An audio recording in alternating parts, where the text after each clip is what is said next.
அல்லேலூயா, ஆமென், ஸ்தோத்திரம். நான் வாசிக்கிறேன் அந்த வசனத்தை.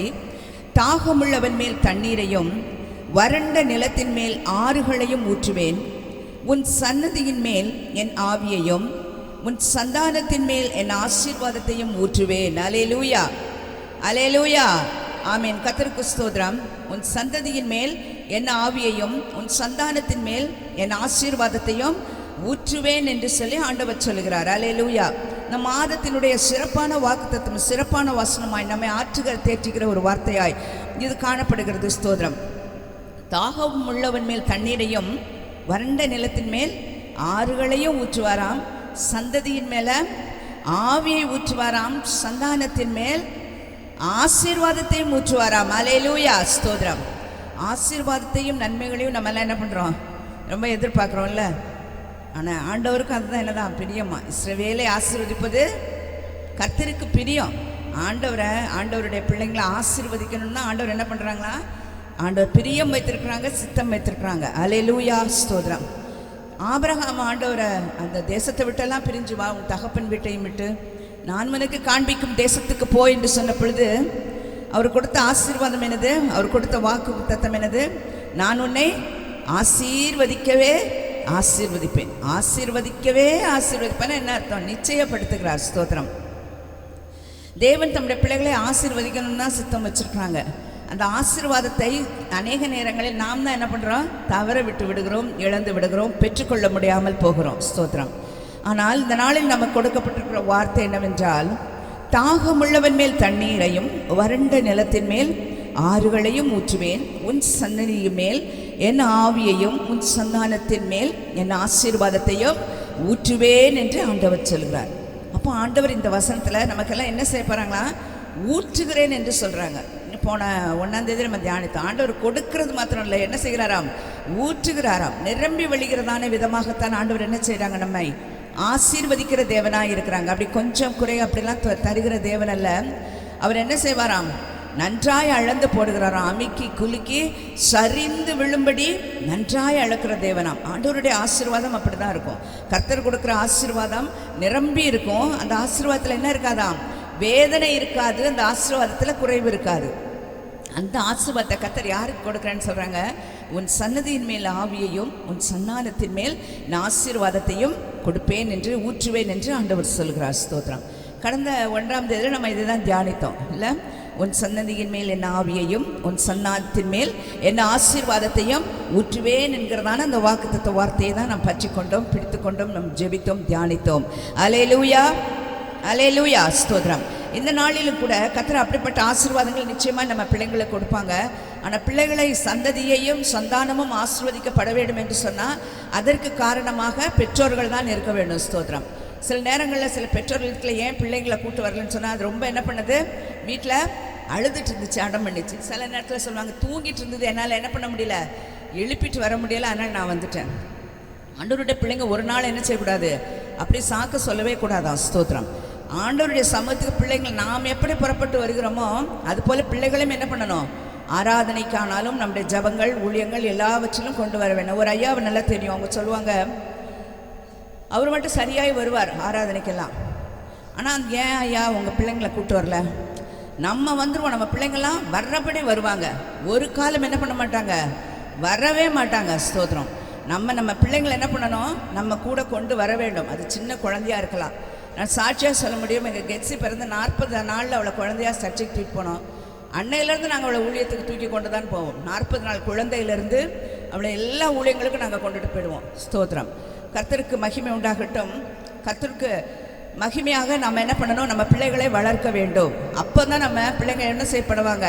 நம்முடைய சந்ததி ஆவினால் நிரப்பப்படும். நம்முடைய சந்தானம் ஆசீர்வாதத்தினால நிரப்பப்படும். நம்ம பிள்ளைங்களுடைய வாழ்க்கை இப்படி இருக்கிறது, என் பிள்ளைங்க இப்படி குறைவுபட்டிருக்காங்களே, என் பிள்ளைங்க நல்லா இல்லையே, என் பிள்ளைகளுடைய வாழ்க்கை இப்படி மோசமானதாக இருக்கிறது, காரணம் யார் தெரியுமா? நம்ம தான். ஸ்தோத்திரம். நம்ம பிள்ளைகளை ஆண்டவருக்காக ஒப்பு கொடுக்க வேண்டும். பிள்ளைகளை சந்ததியை ஆண்டவருடைய கருத்தில் ஒப்பு கொடுத்து அதன் வழியிலே நாம் நடத்த வேண்டும். பிள்ளையானவனை என்ன பண்ணணுமா? நடத்த வேண்டிய வழியில நடத்து. அப்போ என்ன பண்ணுவான்? அவன் முதிர் வயதில் அதை விடாதிருப்பான் என்று சொல்லப்படுகிறது. அல்லேலூயா, ஸ்தோத்திரம். அப்படினால பிள்ளைங்க சரியாக வளர்க்க, பிள்ளைகள் நன்றான நல்ல ஆசீர்வாதங்களை பெற்றுக்கொள்ளணும்னு சொன்னால் பெற்றோர்கள் தான் ரொம்ப பிரயாசப்படணும், பிள்ளைகளுக்காக ஜெபிக்கணும், பிள்ளைகளை ஆண்டவருடைய சமூகத்துக்கு கொண்டு வரணும். வேத வாசிப்பிலும் ஜெபத்திலும் மற்ற சகல காரியங்களிலும் பிள்ளைகளை வளர்க்க வேண்டும். அல்லேலூயா, ஸ்தோத்திரம். கர்த்தருக்கு மகிமை உண்டாகட்டும். ஆண்டவர் சொன்னார், அந்த கடைசி நாட்கள் நான் என்ன பண்ணுவேன், மாம்சமான யாவர் மேலே என் ஆவியை ஊற்றுவேன், உன் குமாரரும் உன் குமாரத்திகளும் என்ன பண்ணுவாங்க, தீர்க்க தரிசனம் சொல்வார்கள், உங்கள் வாலிபர்கள் என்ன பண்ணுவாங்களாம், சொப்பனங்களை காண்பார்கள் என்று சொல்லி. ஸ்தோத்திரம். இப்படிப்பட்ட ஆசீர்வாதங்கள் எல்லாம் கர்த்தர் நமக்கு கொடுக்க போகிறார். ஆனால் சந்ததிகள் என்று சொல்லப்படுகிறதான அந்த சந்ததிகள் என்ன செய்யப்பட வேண்டும் என்று சொன்னால் ஆசீர்வதிக்கப்படுமாம். அதனுடைய வசனத்தை ஒரு 2 வசனத்தை நம்ம வாசித்து விட்டு கடந்து போகலாம். சங்கீதங்களின் புஸ்தகம் 112ஆம் சங்கீதம் 2வது வசனத்தோட வாசிங்க.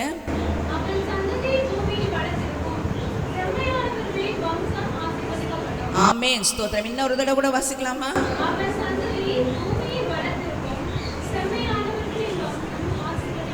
ஆமென். நம்ம சந்ததி எப்படி இருக்க வேண்டுமா? பலத்திருக்க வேண்டுமா? ஸ்தோத்திரம். புரியுதா? நம்முடைய சந்ததியினர் பலத்தவர்களாக இருக்க வேண்டும். நாம் என்ன சொல்லுவாங்களா, புலி 8 அடி பஞ்சா குட்டியை எத்தனை அடி பாயணுமா?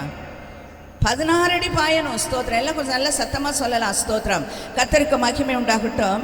அவன் சந்ததி பூமியில் என்ன செய்யுமாம், பலத்திற்கும் செம்மையானவர்களுடைய வம்சம் ஆசீர்வதிக்கப்படும். ஸ்தோத்திரம். அப்போ நம்ம வம்சம், நம்முடைய சந்ததி ஆசீர்வதிக்கப்படணும்னா நாம் எப்படி இருக்கணுமா? செம்மையானவர்களாய் இருக்க வேண்டும். ஸ்தோத்திரம். நம்முடைய சந்ததி அப்படிப்பட்ட சந்ததி என்ன செய்யுமா, பலத்திருக்கும் என்று சொல்லப்படுகிறது. சங்கீதம் 128ஆம் சங்கீதத்திலே கூட சொல்லப்படுகிறது, உன் பிள்ளைகள் எப்படி இருப்பார்களாம், உன் பந்தியை சுற்றிலும் ஒலிவ மர கன்றுகளைப் போல இருப்பார்கள் என்று சொல்லப்படுகிறது. ஸ்தோத்திரம். நம்ம பிள்ளைகள்லாம் அப்படி வளரணும், அப்படி இருக்கணும். நம்ம கண்கள் முன்பாக நம்முடைய பிள்ளைகள் நம் பந்தியை சுற்றிலும் ஒலிவ மர கன்றுகளாய் அவர்கள் வளர வேண்டும் என்று சொன்னால் நாம் என்ன செய்யணும், பிரயாசப்பட வேண்டும். நம் பிள்ளைகளுக்காக பிரயாசப்படணும். ஸ்தோத்திரம். படிக்க வைக்கிறதுக்கு ரொம்ப பிரயாசம் எடுப்போம் இல்லை? பிள்ளைங்களுக்கு ரெஸ்ட்டு கூட இல்லாமல் காலையிலேருந்து ஸ்கூல் போவாங்க, சாயங்காலம் டியூஷன், ஸ்பெஷல் ஸ்டடீஸு, நிறைய ஆக்டிவிட்டீஸ் இதெல்லாம் செய்யணும். நம்ம பிள்ளைங்க இப்படியெல்லாம் இருக்கணும்னு சொல்லி அதற்காக பிரயாசம் எடுக்கிறதான பெற்றோராகிய நாம் நம்முடைய பிள்ளைகள் ஆவிக்குரிய வாழ்க்கையிலும் ஆண்டவருக்கு பிரியமாகவும் எப்படி நடக்கிறார்கள் என்கிற விஷயத்தில் நாம் அதிக அக்கறை கொண்டவர்களாக இருக்கிறோமா? ஸ்தோத்திரம். கர்த்தர் நாம் அப்படி இருந்தால் தான் நம்ம பிள்ளைங்க என்ன செய்யப்படும், நம்முடைய சந்ததி ஆசீர்வதிக்கப்படும், நம்முடைய சந்தானம் ஆசீர்வதிக்கப்படும், நம்முடைய சந்ததியின் மேல் ஆண்டவர் ஆவியை ஊற்ற முடியும். ஸ்தோத்திரம். கர்த்தருக்கு மகிமை உண்டாகட்டும். நம்முடைய பிள்ளைகளை கர்த்தர் நம்முடைய கையிலே கொடுத்துருக்கிற ஒரு பெரிய பொறுப்பு. இந்த பொறுப்பை என்ன பண்ணணும், நம்ம சரியாய் நிறைவேற்றி முடிக்க வேண்டும். அல்லேலூயா, ஸ்தோத்திரம். இன்னொரு வசனத்தை வாசிக்கலாம். ஏசாயா 61:9வது வசனத்தை வாசியுங்கள்.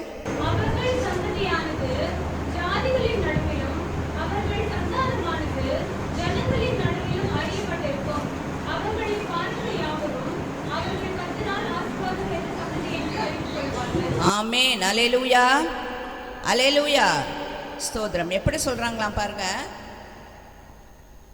வசனத்தை நான் வாசிக்கிறேன் பாருங்க. அவர்கள் சந்ததியானது ஜாதிகள் நடுவிலும் அவர்கள் சந்தானமானது ஜனங்களின் நடுவிலும் அறியப்பட்டிருக்கும்.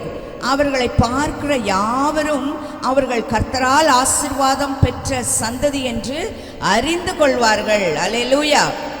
நம்ம பிள்ளைங்களை பார்த்து, நம்ம சந்ததியை பார்த்து, நம்முடைய சந்தானத்தை பார்த்து எல்லாரும் என்ன செய்யணுமா, இவர்கள் கர்த்தரால் ஆசீர்வாதத்தை பெற்ற சந்ததி, கர்த்தரால் ஆசீர்வதிக்கப்பட்டவர்கள் என்று அவர்கள் சொல்லுவார்கள். அவர்களை அப்படி அறிந்து வைத்திருப்பார்களாம். அல்லேலூயா, அல்லேலூயா. நம்முடைய சந்ததியானது என்ன செய்யப்பட வேண்டுமாம், ஜனங்கள் நடுவிலும் ஜாதிகள் நடுவிலும் அறியப்பட்டதான, எல்லாருக்கும் நம்மள தெரியணும். அப்படி எப்படி தெரிந்திருக்கணும், நம்ம இல்லை, நம்மையும் நம்ம பிள்ளைகளையும் எல்லாரும் என்ன பண்ண வேண்டுமாம், அறிந்து வைத்திருக்க வேண்டுமாம். எது நிமித்தம், கர்த்தர் நம் பிள்ளைகளையும் நம்மையும் ஆசீர்வதிக்கிற அந்த ஆசீர்வாதத்தினாலும் அவர் நம் மேல் ஊற்றுகிறதான அந்த ஆவியினால் என்ன பண்ணுவாங்க, எல்லாரும் அறிந்து வைத்திருப்பார்களாம். அல்லேலூயா.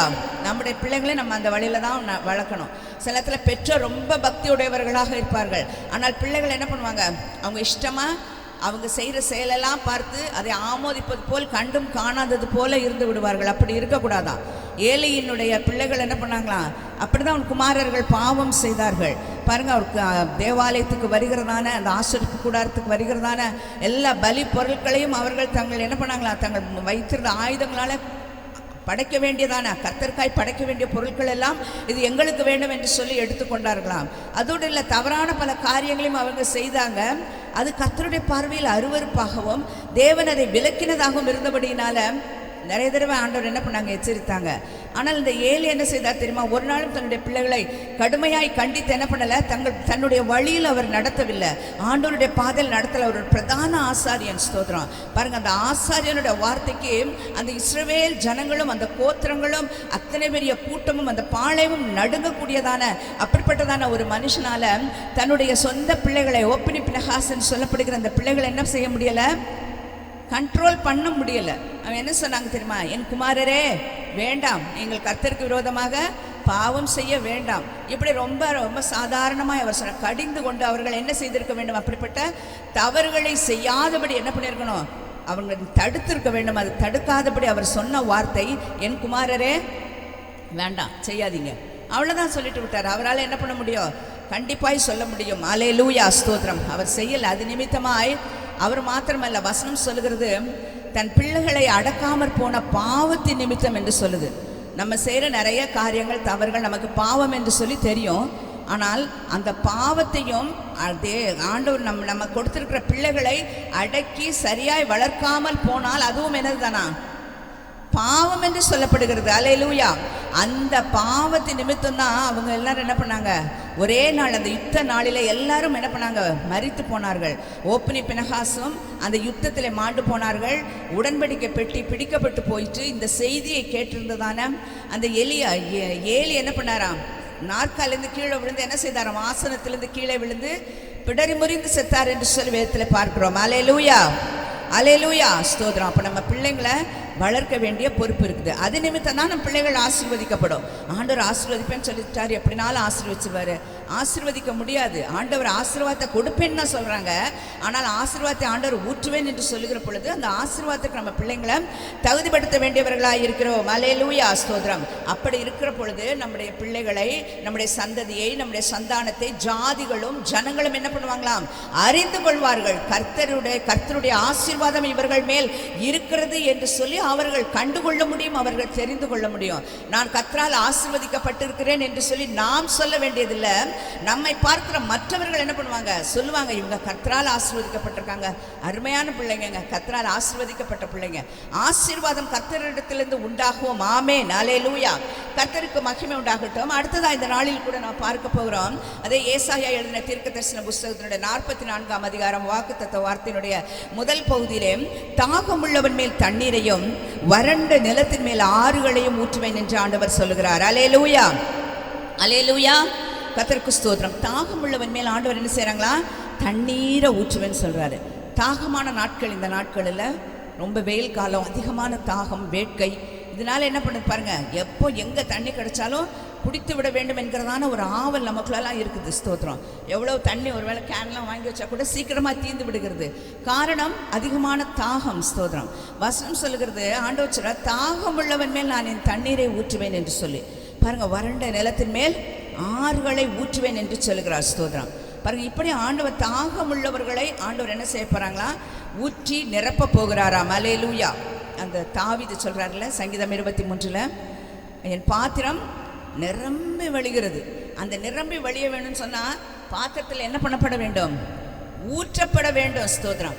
அது காலியான பாத்திரமா இருந்தால் என்ன பண்ண முடியாது, காலியான பாத்திரமா இருக்குதுன்னு சொன்னால் அதால் நிரம்பி வழிய முடியாது. அது என்ன பண்ணணும், ஃபில் ஆகணும். ஃபுல்லாக வந்தால் தான் என்ன செய்ய முடியும், நிரம்ப முடியும். ஸ்தோத்திரம். அப்பொழுது தான் அது வழிந்து ஓடுகிறதான ஒரு அனுபவமாய் காணப்படும். ஸ்தோத்திரம். இந்த நாளிலும் கூட வார்த்தைகள் வசனங்களை கேட்டுக்கொண்டிருக்கிறதான நாம் தாகம் உள்ளவர்களாக இருக்கிறோமா? தாகம் நமக்குள் உண்டாயிருக்கணும். அதுதான் ஆண்டவர் சொல்கிறாங்க. தாகம் உண்டாயிருக்கு. தண்ணீரினால் ஏற்படுகிற தாகம் இல்லை. தண்ணீர் நமக்கு என்ன பண்ணும், எப்பவும் இந்த வெயில் காலத்தில் மாத்திரம் இல்லை, எப்பொழுதுமே தண்ணீர் தாகம் உண்டாயிருக்கும். ஆனால் ஆண்டவர் சொல்கிறார், தாகம் ஒருவனுக்கு இருக்கும் என்று சொன்னால் அவன் மேல் நான் என்ன பண்ணுவேன், தண்ணீரை ஊற்றுவேன் என்று சொல்லுகிறார். அல்லேலூயா, ஸ்தோத்திரம். ஆண்டவர் தண்ணீரை ஊற்றுவேன்னு சொல்ல. ஆனால் தாகம் இருந்தால் தான் ஊற்ற முடியும். தாகம் இல்லை என்றால் என்ன பண்ண முடியாது, கொடுக்க முடியாது. தண்ணி தாகம் இருந்தால் தான் என்ன பண்ணுவோம், போய் டம்ளர், ஒரு டம்ளர் குடிப்போம், இல்லை 2 டம்ளர் குடிப்போம். தாகம் இல்லாத தண்ணீர் குடித்து முடித்தவனிடத்துல போய் தண்ணீரை ஊற்றினா அவங்களால குடிக்க முடியுமா? குடிக்க முடியாது, குடிக்க மாட்டாங்க. வேண்டாம், தண்ணி குடிச்சாச்சு போதும், ஃபுல் ஆயிடுச்சு அப்படின்னு சொல்லிடுவோம்ல. அதுபோல தான் நாட்களில் கர்த்தருடைய பிள்ளைகளாகி நமக்குள் தாகம் இருக்க வேண்டும். ஆண்டவர் சொல்லுகிறார் ஏசாயா 55:1, ஓ தாகமாக இருக்கிறவர்களே, நீங்கள் எல்லாரும் என்னிடத்துக்கு வாருங்கள். நீங்கள் என்ன பண்ணுங்க, பணமும் இன்றி விலையுமின்றி திராட்சரசமும் பாலும் கொள்ளுங்கள் என்று சொல்லுகிறார். அல்லேலூயா, ஸ்தோத்திரம். தாகமாக இருக்கிறவங்கள தான் ஆண்டவர் என்னண்டைக்கு வாங்கன்னு சொல்கிறாங்க. யாருக்கெல்லாம் தாகம் இருக்கிறது? தாகம் உள்ளவங்களா நம்ம மாறணும். ஸ்தோத்திரம், ஆமீன். கர்த்தருடைய சமூகத்துக்கு வருகிறதான நமக்குள் எத்தனை பெரிய தாகம் இருக்கிறது. தாகமுடையவர்களாக நாம் இருக்கிறோமா? ஸ்தோத்திரம். வசனம் வாசிக்கலாம். யோவான் எழுதின சுவிசேஷம் 7ஆம் அதிகாரம் 37ஆம் வசனத்திலிருந்து 39வது வசனம் வரைக்கும்.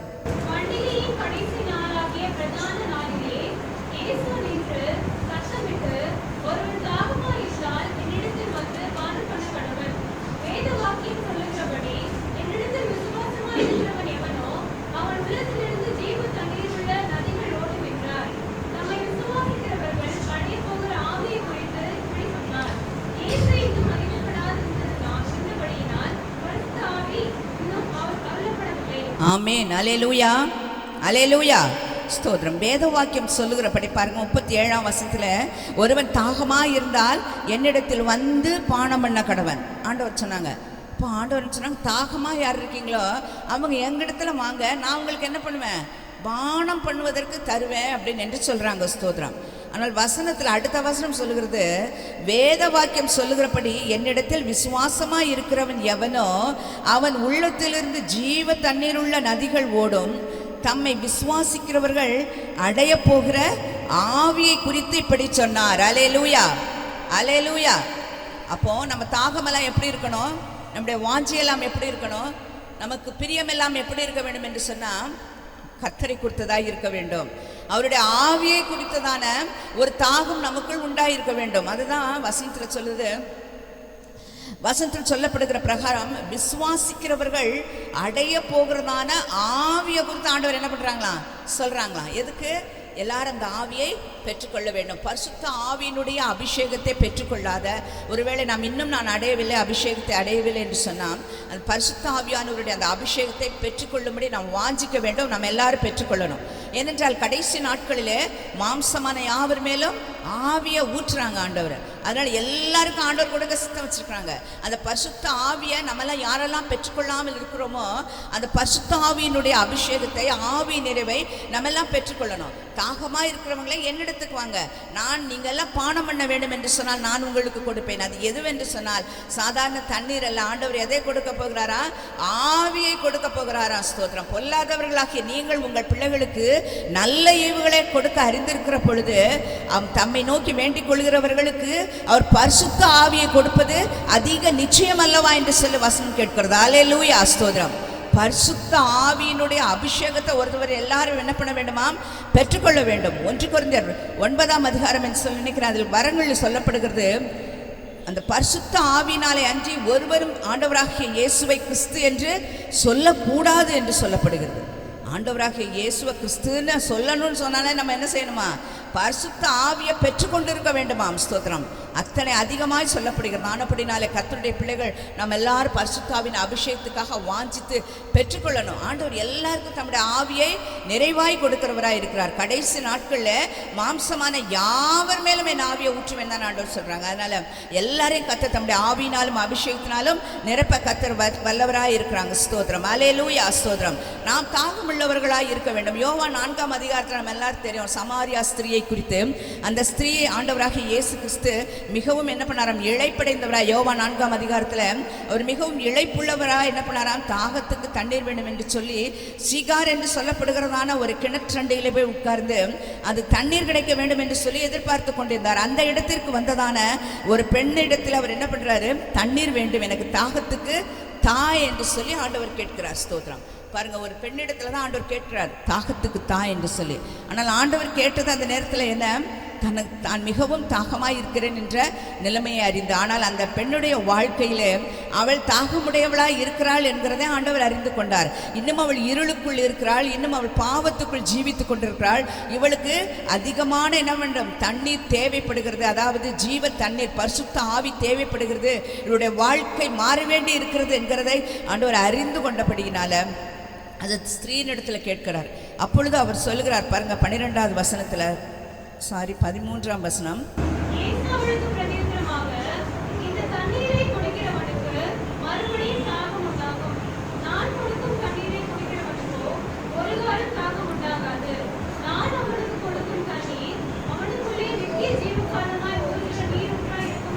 ஆமேன், ஸ்தோத்திரம். நான் கொடுக்கிற தண்ணீர் என்ன பண்ணும், உள்ளத்துக்குள்ள ஊறுகிற ஜீவ காலமும் ஊறுகிற நீரூற்றாய் அது இருக்கும் என்று சொல்லுகிறார். அல்லேலூயா, ஸ்தோத்திரம். அது ஊறிக்கொண்டே இருக்குமாம். அந்த பரிசுத்த ஆவி நமக்குள் ஊற்றப்படுகிற பொழுது அது சகல சத்தியத்திற்குள் நம்மை நடத்தி கொண்டே இருப்பார்.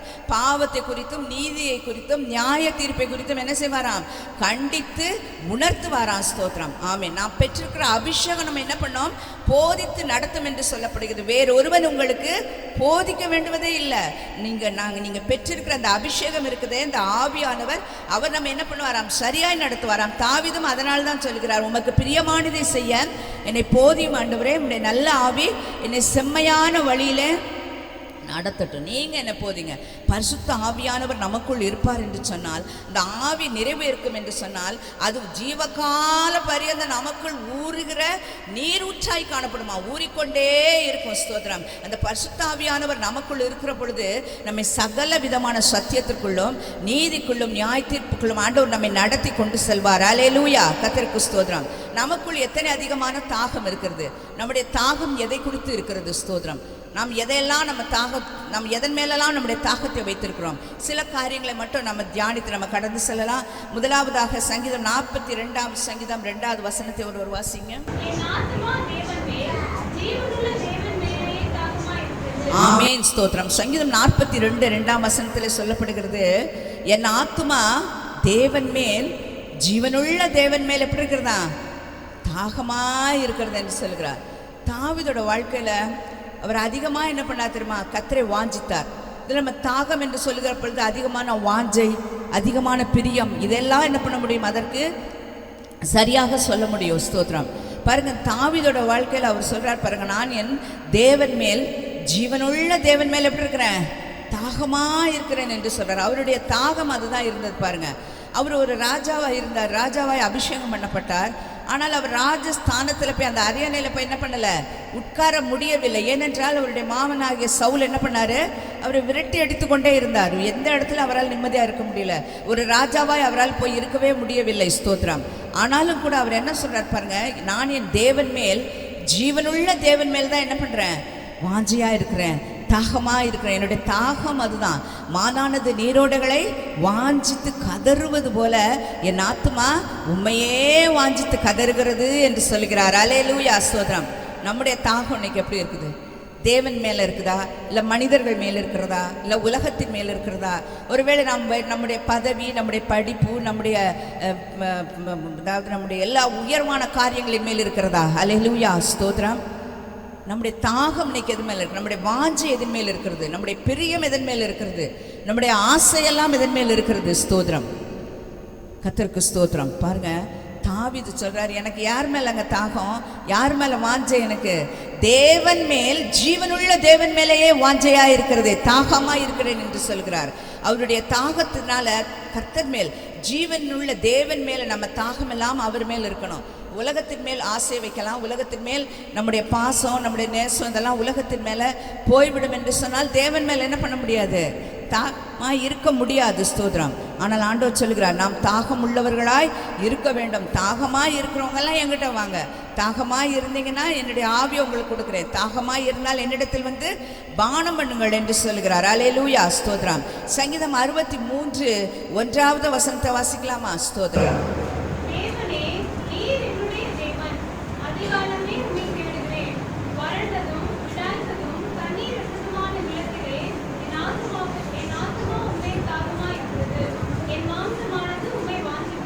ஆமென், அல்லேலூயா, ஸ்தோத்திரம். அவர் எவ்வளவு உரிமையோடு சொல்லுகிறார் பாருங்க, தேவனே நீர் என்னுடைய தேவன். அவர் ஜீவனுள்ள தேவன் மேல் வாஞ்சையா இருந்தபடினால், அவருடைய தாகம் தேவன் மேல் இருந்தபடினால அவர் என்ன செய்கிறாராம், அதிகாலமே நான் உம்மை தேடுகிறேன், வறண்டதும் விடாய்த்ததும் தண்ணீரற்றதுமான நிலத்திலே என் ஆத்துமா உம்மேல் தாகமாயிருக்கிறது, என் மாம்சமானது உம்மை என்ன பண்ணுகிறதாம், வாஞ்சிக்கிறது. அல்லேலூயா, ஸ்தோத்திரம். நீர் என் தேவன், நீ என் தேவன் ஆண்டவரே, ஜீவனுள்ள தேவன். ஆனப்படினால என்னுடைய வாஞ்சை, என் தாகமெல்லாம் உங்களை நோக்கி இருக்கிறது. அதனால என்ன செய்யறாராம், அதிகாலமே நான் உம்மை தேடுகிறேன் என்று சொல்லி. அதிகாலை, காலை பார்க்கறதே கஷ்டம், அதிகாலை என்ன பண்ண முடியறதில்ல, பார்க்கறது மிகவும் கஷ்டமான நேரமாக காலங்களாக இருக்கிறது. ஸ்தோத்திரம். ஆனால் கர்த்தர் மேல் தாகம் உள்ளவர்களாய் இருப்போம் என்று சொன்னால், தேவன் மேல் தாகமுடையவர்களாய் இருப்போம் என்று சொன்னால், ஜீவனுள்ள தேவன் மேலே நம்முடைய தாகம் எல்லாம் இருக்கும் என்று சொன்னால், நாம் செய்ய வேண்டிய காரியம் என்ன தெரியுமா? அதிகாலையில் என்ன பண்ணணுமா? நாம் என்ன செய்ய வேண்டுமா? ஆண்டவரை தேடுகிறவர்களாய் இருக்க வேண்டும். ஸ்தோத்திரம். அதிகாலையில் தேடுகிறவன் என்னை கண்டடைகிறான். வசனம் சொல்லுதில்ல, அதிகாலையில் தேட என்ன பண்ணுவீங்க? என்னை கண்டடைய முடியும். ஸ்தோத்திரம். கர்த்தருக்கு மகிமை உண்டாகட்டும். அதிகாலையில் எழுந்து ஜெபிக்கிறதான அந்த பழக்கத்தை நம்ம ஏற்படுத்த வேண்டும். ஸ்தோத்திரம். நல்ல காலை நேரத்தில் எழும்பி ஜெபிக்கணும். காலை அதிகாலையில் எழுந்து நம் ஜெபிக்க. ஏனென்றால் நமக்குள் கர்த்தரை குறித்ததான தாகம் இருக்கும் என்று சொன்னால், ஜீவனுள்ள தேவன் மேல் நமக்குள் தாகம் இருக்கும் என்று சொன்னால், நாம் செய்ய வேண்டிய முதலாவது காரியம் என்னதான்? அதிகாலையில் நம்ம எழும்பி என்ன பண்ணணும்? இவ்வளோ ஒரு கஷ்டமான காரியத்தை சொல்லி கேட்டீங்களே. அதிகாலையில் எழும்பி தேட வேண்டும். ஸ்தோத்திரம். அதிகாலமே உம்மை தேடுகிறேன், வறண்டதும் விடாய்த்ததும் தண்ணீரற்றதுமான நிலத்திலே என் ஆத்துமா உம்மேல் தாகமாய் இருக்கிறது. ஸ்தோத்திரம். என் மாம்சம் என்ன பண்ணுது? அதைத்தான் வாஞ்சிக்கிறது. ஸ்தோத்திரம். அல்லேலூயா. அதிகாலையிலே தேடுவோம். ஸ்தோத்திரம். அதிகாலையில் தேடுகிறவன் என்னை கண்டடைகிறான் என்கிற வார்த்தையை பற்றிக்கொள்வோம். ஸ்தோத்திரம். நிச்சயமாகவே கர்த்தர் அந்த நன்மைகள் ஆசீர்வாதங்களை கர்த்தர் கொடுக்க போறாங்க. ஸ்தோத்திரம். நம் சந்ததி, நம்முடைய சந்தானம் ஆசீர்வாதத்தை பெறுகிற ஆவியினால் நிரப்பப்பட்ட ஒரு சந்ததியா இருக்க வேண்டும் என்றால், நம்முடைய வாஞ்சை எப்படி இருக்கணும்? தேவன் மேல நம்முடைய வாஞ்சை உடையதாய், தாகமுடையதாய் இருக்க வேண்டும். தேவனை வாஞ்சிக்கிற கர்த்தருடைய பிள்ளைகள் செய்ய வேண்டிய முதலாவது காரியம் என்னன்னா, அதிகாலம் ஆண்டவர் என்ன பண்ணணுமாம்? தேடுகிறவர்களாய் இருக்க வேண்டும். அல்லேலூயா. ஸ்தோத்திரம். அடுத்ததாக சங்கீதம் 1ஆம் சங்கீதம் 2வது வசனத்துல எல்லாருக்கும் தெரிந்த வசனம் தான். கர்த்தருடைய வேதத்தில் பிரியமாயிருந்து இரவும் பகலும் அவருடைய வேதத்தில் தியானமாய் இருக்கிற மனுஷன் பாக்கியவான். அல்லேலூயா. ஒரு மனிதனுக்கு எத்தனை காரியங்களின் மேலேயும் அநேக காரியங்களின் மேல் பிரியம் உண்டாயிருக்கும். ஆனால் கர்த்தருடைய பிள்ளைகளாகிய நமக்கு என்ன பிரியம் இருக்க வேண்டும் என்று சொன்னால், வேதத்தின் மேல் பிரியம் இருக்கணும். வேதத்தை வாசிக்கிறது ஒரு காரியம். ஏதோ என்ன பண்ணணும்? சில வீடுகளில் கட்டாயம் பைபிள் வச்சு தான் போகணுங்கிற கண்டிப்பு இருக்கும். ஞாயிற்றுக்கிழமையான வசனத்தை படித்து ஒப்பிச்சாதான் என்னது சாப்பாடு, அப்படிலாம் என்ன இருக்கும்? கண்டிப்பு இருக்கு. ஏன்னா பிள்ளைகளை அப்படி வளர்க்க வேண்டும் என்று. அதுக்கு அந்த கண்டிப்பு நிமித்தம் என்ன செய்வாங்க? பெயருக்காக ஒரு 5 வசனத்தை வாசிப்பாங்க. பெயருக்காக கட்டாயப்படுத்த வேண்டும் என்கிறதற்காக கட்டாயத்தின் நிமித்தமாக மனப்பாடம் பண்ண வேண்டிய வசனங்களை மனப்பாடம் பண்ணுவாங்க. ஆனால் அதன் மேல் என்ன உண்டாயிருக்க வேண்டுமா? பிரியம் உண்டாயிருக்க வேண்டும், வாஞ்சை உண்டாயிருக்க வேண்டும், தாகம் உண்டாயிருக்க வேண்டும். அதுதான் ஒரு மனிதன் வேதத்தில் பிரியமாயிருந்து இரவும் பகலும் அவருடைய வேதத்தில் தியானமாய் இருக்கிற மனுஷன் யாரு? இரவும் பகலும் வசனத்தில் எப்படி இருக்கணுமா? தியானமாய் இருக்க வேண்டுமா? அதுதான் நம்முடைய என்னவா இருக்கணுமா? நம்முடைய மூச்சா இருக்க வேண்டும், ஓடிக்கொண்டே இருக்க வேண்டும் வசனம். ஸ்தோத்திரம். பாருங்க, வசனத்துல நம்ம நினைப்போம், எப்படி இரவும் பகலும் என்ன செய்யறது? நாங்கள் தியானிக்க முடியும். எப்படி வேதத்தின் மேல் பிரியம் இருக்கணும். நிறைய பேர் பைபிள் நல்ல வேதத்தின் மேல் பிரியமாக இருக்கணும். நல்ல விலையுயர்ந்த பைபிள்லாம் வாங்குவாங்க. எனக்கு ரொம்ப பைபிள் ரொம்ப பிடிக்கும். நல்ல வெல்வெட் போட்டது, ரொம்ப அழகான கோல்டன் கலரில் ரொம்ப அழகான பைபிளாக என்ன பண்ணுவான்? வாங்கி அதை வைத்து கொள்கிறதுனால அர்த்தம் இல்லை. வேதத்தின் மேல் பிரியம் என்று சொன்னால், சொல்லப்படுகிற வார்த்தைகள் வசனங்களையும் அதை வாசிக்கிறதோடு மாத்திரமல்ல, அதன் மேல் தியானத்தையும், அது தியானிக்கிறதோடு மாத்திரமல்ல அதன்படி செய்கிறதிலும் இருக்கிறது. பாருங்க, அதுதான் என்னது? நம் வேதத்தின் மேல் வைத்திருக்கிறதான பிரியம். அல்லேலூயா. ஸ்தோத்திரம். ஒரு மனிதன் வேதத்தின் மேல் பிரியமாக இருப்பான் என்று சொன்னால், அவங்க என்ன செய்வாங்க? இரவும் பகலும் வேதத்தை தியானிப்பாங்களாம். நம்ம நினைக்கலாம், ஒருவேளை என்னால் எப்படி அதை தியானிக்க முடியும்? இரவும் பகலும் எப்படி தியானிக்கிறது? பாருங்க, ஒரு மனிதன் சொல்றார். சங்கீதம் 119ஆம் சங்கீதத்தினுடைய 97வது வசனத்தை வாசிங்க.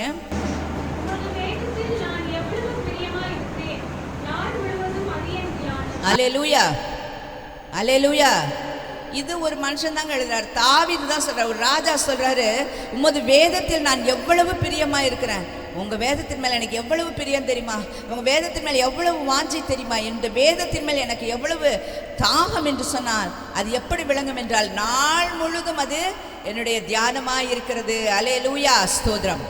நாளெல்லாம் தியானிக்கணுங்க. கர்த்தர் கொடுத்துருக்க வார்த்தை வசனம் நம்ம உள்ளத்துக்குள்ளே எப்பவும் இருக்கணும். அது நம்முடைய வாயிலிருந்து புறப்பட்டாலும் அது வேத வார்த்தை வசனமாக இருக்கணும். நம்முடைய செயல்களிலும் அந்த வசனத்தை என்ன பண்ணணும்? உபயோகப்படுத்த வேண்டும். அந்த வசனம் நமக்குள்ள இருக்கும் என்று சொன்னால், அந்த வார்த்தையும் வேத வார்த்தையும் வசனம் நம்மோடு கூட பேசிக்கொண்டு தான் இருக்கும். அல்லேலூயா. ஸ்தோத்திரம். நாம் செய்ய வேண்டிய காரியங்களை அது கற்றுக் கொடுத்து கொண்டே இருக்கும். ஸ்தோத்திரம். கர்த்தருக்கு மகிமை உண்டாகட்டும். நம்ம வேதத்தில் எவ்வளவு பிரியமாய் இருக்கிறோம், எவ்வளவு வாஞ்சையாய் இருக்கிறோம், எவ்வளவு தாகமாய் இருக்கிறோம் என்கிறத எதன் மூலமாய் அறிந்து கொள்ள முடியுமா?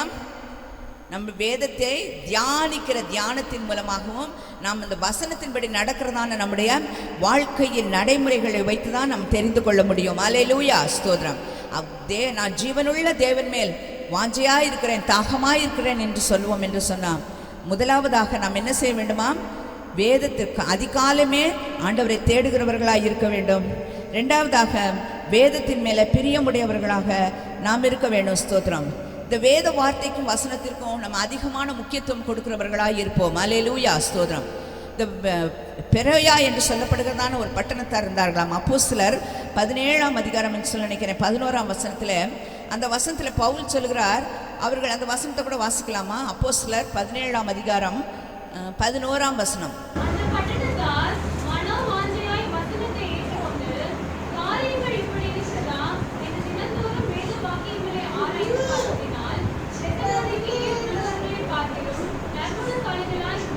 ஆமேன், அல்லேலூயா. அந்த பட்டணத்தார் எப்படி இருந்தார்களாம்? மனோ வாஞ்சையா என்ன பண்ணாங்க? வசனத்தை ஏற்றுக்கொண்டார்களாம். அல்லேலூயா. மனதில் என்ன உண்டாயிருக்கிறது? வாஞ்ச. அந்த வசனத்தை எப்பவும் கேட்கணும், வசனம் எப்பவும் எனக்கு கேட்கணும் என்கிறதான ஒரு வாஞ்சை உடையவர்களாக இந்த பட்டணத்தார் இருந்தார்களாம். அவர்கள் எப்படி இருந்தார்களாம்? வேத வசனத்தை ஏற்றுக்கொண்டு காரியங்கள் இப்படி இருக்கிறதா என்று தினந்தோறும் வேத வாக்கியங்களை என்ன பண்ணாங்களாம்? ஆராய்ந்து பார்த்தார்களாம். ஸ்தோத்திரம். அதனால அவங்க தெசலோனிக்கேயாவில் உள்ளவர்களை பார்க்கிலும் இந்த பெரோயா பட்டணத்தார் நற்குணசாலிகளாய் இருந்தார்கள். அல்லேலூயா, ஸ்தோத்திரம். அவங்க ஏன் நற்குணம் உடையவர்களாக மாறினாங்க தெரியுமா? அவங்க வாழ்க்கையில் ஏன் நற்குணசாலிகள் என்கிற பெயர் பெற்றார்கள் என்று சொன்னால், அவர்கள் வசனத்தை மனோவாஞ்சியாக ஏற்றுக்கொண்டார்களாம். ஏனோ தானோவென வசனத்தை ஏற்றுக்கொள்ளவில்லை, மனோவாஞ்சியாக வசனத்தை ஏற்றுக்கொண்டு காரியங்கள் இப்படி இருக்கிறதா என்று சொல்லி என்ன பண்ணாங்களாம்? தினந்தோறும் வேத வாக்கியங்களை ஆராய்ந்து பார்த்தார்களாம். நம்ம எத்தனை பேர் தினம் பைபிள் படிக்கிறோம்? கை தூக்க வேண்டாம். எத்தனை பேர் நம்ம தினம் நான் பைபிள் படிச்சுட்டு இருக்கேன், தினம் நான் வேத வாக்கியங்களை தியானிக்கிறேன், வாசிக்கிறேன், அவைகளை நான் என்ன பண்ணுறேன்? அது என் தியானமாக இருக்கிறது. நான் என்னை தியான பகுதியாக நான் ஒரு பகுதியை வைத்திருக்கிறேன். ஒவ்வொரு நாளும் வரிசையாக நான் அந்த பகுதிகளை வாசித்து கொண்டிருக்கிறேன். இந்த வேத வசனத்துக்கு நம்ம எத்தனை பேர் முக்கியத்துவம் கொடுக்குறோம்? காலையில் எழும்புறோம், கிளம்புறோம், குளிக்கிறோம், வேலைக்கு போவோம். அந்த என்ன பண்ணுறது? அந்த அர்ஜென்ட்டில் தான் என்ன பண்ணுறோம்? எல்லாம் செய்கிறோமே தவிர இந்த வேத வார்த்தைக்கும் வசனத்திற்கும் நாம் எவ்வளவு முக்கியத்துவம் கொடுக்குறோம் பாருங்கள். இந்த பெரோயா பட்டணத்தார் என்ன செஞ்சாங்களாம்? வசனத்தை மனோவாஞ்சியாக ஏற்றுக்கொண்டாங்க. காரியங்கள் இப்படி இருக்கிறதா என்று சொல்லி என்ன பண்ணாங்க? தினந்தோறும் வேத வாக்கியங்களை ஆராய்ந்து பார்த்தார்களாம். அது நிமித்தம் தான் அவங்க நற்குணசாலிகள் ஆனார்கள். அல்லேலூயா, அல்லேலூயா, ஸ்தோத்திரம். இந்த வேத வார்த்தை, இந்த வேத வசனம் ஒரு நாள் என்ன பண்ணாதாம்? கேட்க கிடைக்காத ஒரு பஞ்சம் வரப்போகுது. அதனால நம்ம என்ன பண்ணணும் தெரியுமா? ஒவ்வொரு நாளும் தினம் நாம் இந்த வேதத்தை என்ன பண்ணணும்? படிக்கிறவங்களா, வாசிக்கிறவங்களா, தியானிக்கிறவர்களா இருப்போம். நம்மளுடைய வாஞ்சை, நம்முடைய தாகம் தேவன் மேல் இருக்கும் என்று சொன்னால், ஜீவனுள்ள தேவன் மேல் இருக்கும் என்று சொன்னால், அனுதினமும் நம்ம என்ன பண்ணணும்? வேதத்தை எடுக்கிறவர்களாக, வாசிக்கிறவர்களாக, தியானிக்கிறவர்களாய் நாம் இருக்க வேண்டும். ஸ்தோத்திரம். ஆபகுக்கில் ஆமோஸ் 8ஆம் அதிகாரத்தில் சொல்லப்படுகிறது 11ஆம் வசனத்தில்,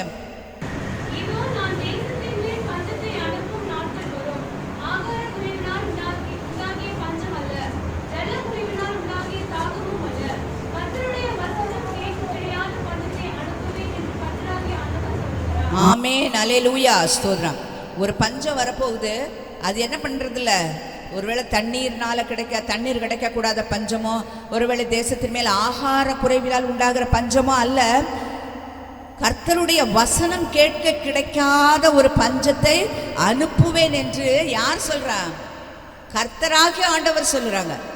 ஒரு நாள் ஒரு பஞ்சம் வரப்போகுது. அது என்னது? தண்ணியோ ஆகாரமோ கிடைக்கல, அந்த பஞ்சம் இல்லை. அதெல்லாம் வரும், ஒவ்வொரு வருஷமும் பஞ்சம் வரும். ஆனால் இந்த பஞ்சம் என்னவென்று சொன்னால், கர்த்தருடைய வசனம் கேட்க கிடைக்காத ஒரு பஞ்சம். எங்குமே வசனம் சொல்லப்பட முடியாதபடியான ஒரு நாள் வரப்போகிறது. ஸ்தோத்திரம். எங்கும் என்ன பண்ணப்படுது? சுவிசேஷம் அறிவிக்கப்பட முடியாத, வசனங்கள் அறிவிக்கப்பட முடியாத, வசனங்கள் சொல்லப்பட முடியாத ஒரு காலம் வரப்போகிறது. ஸ்தோத்திரம். இன்னும் அநேக இடங்கள்ல அப்படிதான். இந்த இடத்துல வசனத்தை சொல்லாதீங்க, இந்த ஊருக்குள்ள என்ன பண்ணாதீங்க, வசனம் சொல்லும்படி வராதிங்க. வசனத்தை கொண்டு வந்தா என்ன சொல்லிடுறாங்க? நீங்கள் மதம் மாற்றும்படி வர்றீங்க, இந்த இடத்துக்குள்ள வரக்கூடாது சொல்றாங்க. கைப்பிரதிகளை கொண்டு போனா இது எங்க ஊருக்குள்ள வரக்கூடாது. யாரை கேட்டு இந்த ஊருக்குள்ள வந்தீங்க? சொல்லக்கூடிய தடைகள் இப்பொழுதே புறப்பட்டு விட்டது. ஸ்தோத்திரம். கர்த்தருக்குள் பிரியமானவர்களை, நீங்களும் நானும் இந்த வேத வார்த்தைகள் வசனங்களை கேட்கிறது மாத்திரம் இல்ல, ஒவ்வொரு நாளும் நம்ம வாசிக்கணும், அதை நம்ம தியானமாய் நம்ம கொள்ள வேண்டும். ஸ்தோத்திரம். பாருங்க, ஒவ்வொருவருக்கும் ஒரு நாள் கிடைக்கக்கூடாத கர்த்தருடைய வசனம் கேட்க கிடையாத பஞ்சத்தை ஆண்டவர் அனுப்ப போறாங்க. ஸ்தோத்திரம். அந்த நாள் வருவதற்கு முன்பாக நாமெல்லாம் என்ன பண்ணணும்? வசனத்தை கற்றுக்கொள்ள வேண்டும். அநேக வசனங்களை வாசிக்கணும், தெரிந்து கொள்ளணும். அநேக வசனங்களை நாம் மனப்பாடம் செய்யணும். நம்ம உள்ளத்துக்குள்ள வசனங்கள் இருக்கணும். ஸ்தோத்திரம். ஒருவரும் கிரியை செய்யக்கூடாத ராக்காலம் வருகிறது. அதனால் அந்த காலங்களுக்கு முன்பாக நம்ம எல்லாம் ஆயத்தமாக வேண்டும். வேத வசனத்தின் மேல் வாஞ்சை உடையவர்களாக இருக்கணும், பிரியமுடையவர்களாக இருக்கணும். இன்னொரு வசனத்தை, இன்னொரு காரியத்தை மட்டும் நம்ம வாசித்து கடந்து போகலாம். சங்கீதம் 122 சங்கீதத்தினுடைய 1வது வசனம்.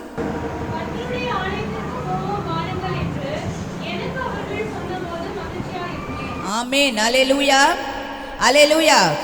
தாவீது சொல்கிறார், கர்த்தருடைய ஆலயத்திற்கு போவோம் வாருங்கள் என்று எனக்கு அவர்கள் சொன்ன போது நான் எப்படி இருந்தேன்?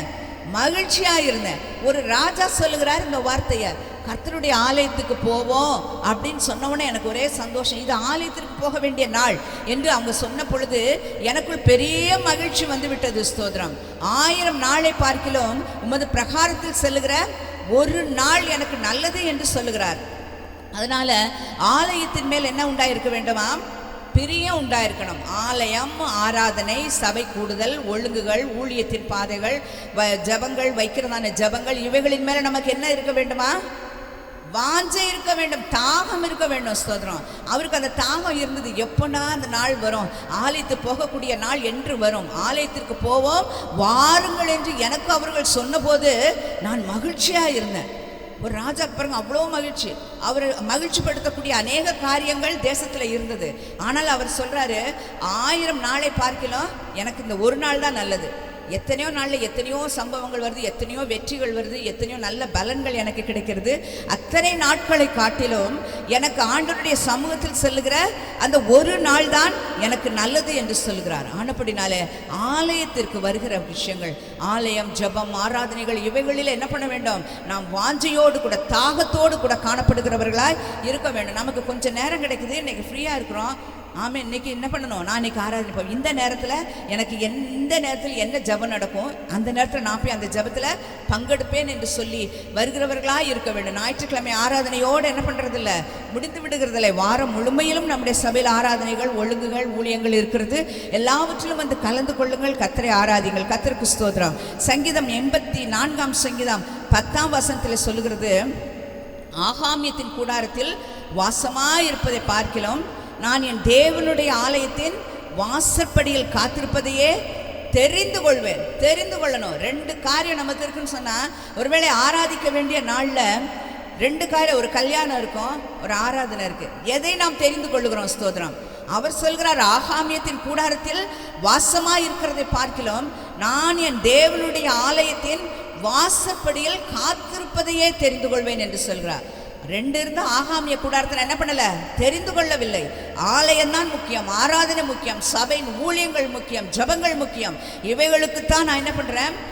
நான் அவைகளை தெரிந்து கொள்கிறேன் என்று சொல்கிறார். அது எதனால் உண்டாகும் தெரியுமா?